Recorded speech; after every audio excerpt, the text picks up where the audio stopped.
I believe that the bad things in life, they can be a gift.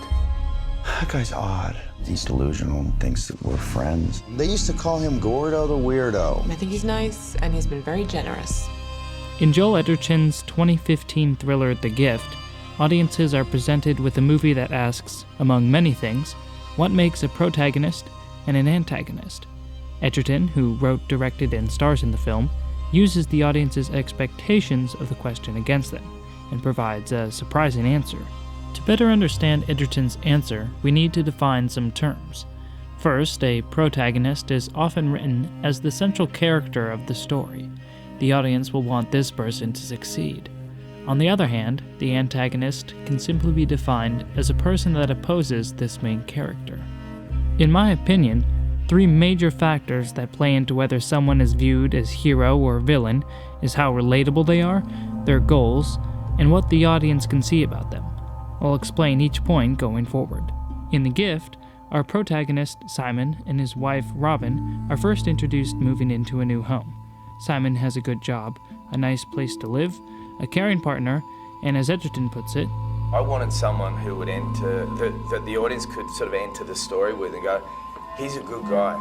He's a really good guy and I trust him and I'm really worried for him and I hope he wins. Simon's goals are clear and his character is simple. He wants to live a happy, secure life and maintain control over it. Our antagonist, Gordo, first appears when he runs into the couple in town. An old high school classmate of Simon's, Gordo is alone, awkward, and carries himself with a nervous energy. He begins to interject more and more in the couple's life, giving them gifts. Welcome home, smiley face Gordo. And visiting their house unannounced, leaving the audience unnerved by his behavior. This worry is stated as much by Simon. It's so amazing how some people change so much after high school and some just stay exactly the same. You know what I mean? I feel kind of bad for him. And did he seem right to you? That guy is odd. The whole thing just has me very uncomfortable. At this point, Gordo's primary goal seems to be to maintain the rekindled friendship. But after more gifts, Fish food. Oh no. visits, and another awkward dinner, Simon suspects more. Why all the drop-ins and the stop-bys only when you're home alone? I think he's obsessed with you, honey. I think he wants to nail you. I think he wants to be me, wants to move into the house. I think he wants to play mommies and daddies with you, the creepy little fucker. Simon's fear leads him to a decision. I think that we would prefer that you don't visit us anymore. The next few days, the couple find the consequences of this rejection. Jangles is gone. I've been looking, I can't find him anywhere. Son of a bitch. Gordo, feeling rejected and ostracized, has clearly shifted his goal. Simon must learn a lesson and pay, but we never stop to think, why? By the movie's midpoint, we would have the trappings of a typical thriller. A normal suburban couple is in danger of a stalker. This is where lines begin to blur. Gordo sends a letter, stating he is willing to let bygones be bygones. What does that mean? I do not know.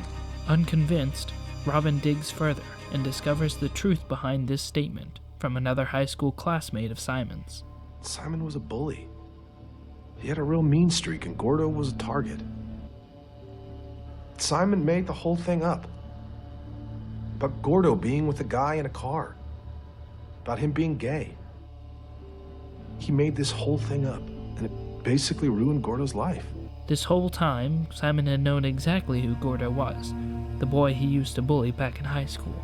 Simon's actions caused Gordo's family to disown him and effectively destroyed his life.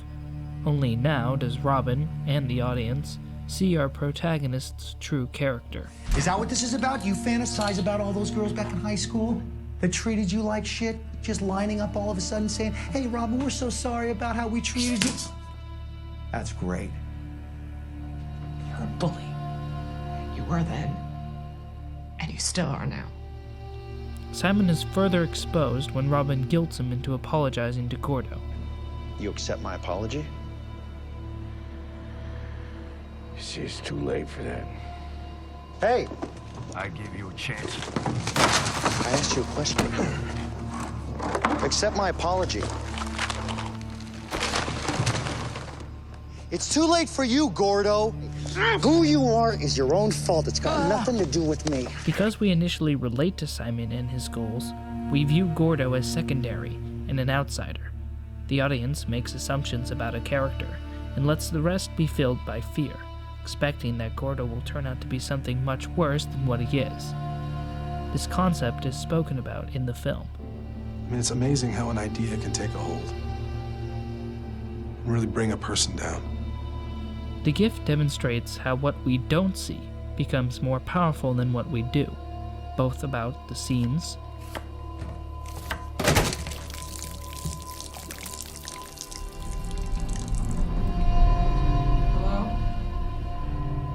and our leads. My dad was an asshole to me, treated me like shit, but I took it, I sucked it up. I'm not on my hands and knees crying about it, praying about it, stuck in the fucking past about it. Our fear of Gordo comes from the unknown about him. That concept is suddenly flipped, as the audience and Robin realize about our hero. I have no idea who you really are. Edgerton states further, And then we start to see a character who we don't want to win, but we realise that he really wants to win, and that if he's not going to win, he's going to do some pretty bad things himself. now, viewing our hero's previous actions shades them in a different light. Simon's control over his job, wife, and interactions with Gordo was a result of his bullying mentality and guilt from his past. His relatability and goals have all been soured by this new revelation. I moved on, I made something of my life. This world's about fucking winners and losers. And we're all in the same shitty playground, you know? Guess what? That this guy lost and that he's moaning about it is just him being stuck because he wants to be stuck because he can't get past the fucking moment.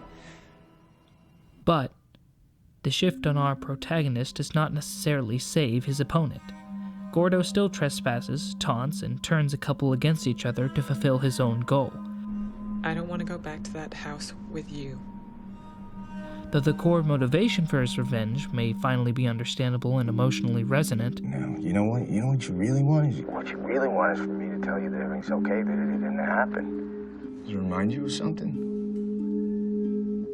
I mean, you never did that for me. the actions he takes to pursue that goal are still questionable. Gordo's final gift to Simon, which leaves Simon wondering if he sexually assaulted Robin and if Simon's newborn baby is really his, I think you just need to go in and look at the baby. It's on the eyes, you see. is a reminder that Gordo has not suddenly replaced Simon as our hero. By the end, both leads are set somewhere in the middle, forever damaged by their interactions with each other. See what happens when you poison other people's minds with ideas. The gift leaves us with this lesson. There are no defined heroes or villains, just people, with good and evil capable inside of every one of them. Sometimes, what makes a protagonist or an antagonist in a story is how we relate to a character, their goals, and especially what information is presented about them. The more we learn, the more our opinion can change and our understanding of someone shifts. And realizing that what you thought you knew about someone was wrong, that you don't know who someone else truly is perhaps the scariest realization of all.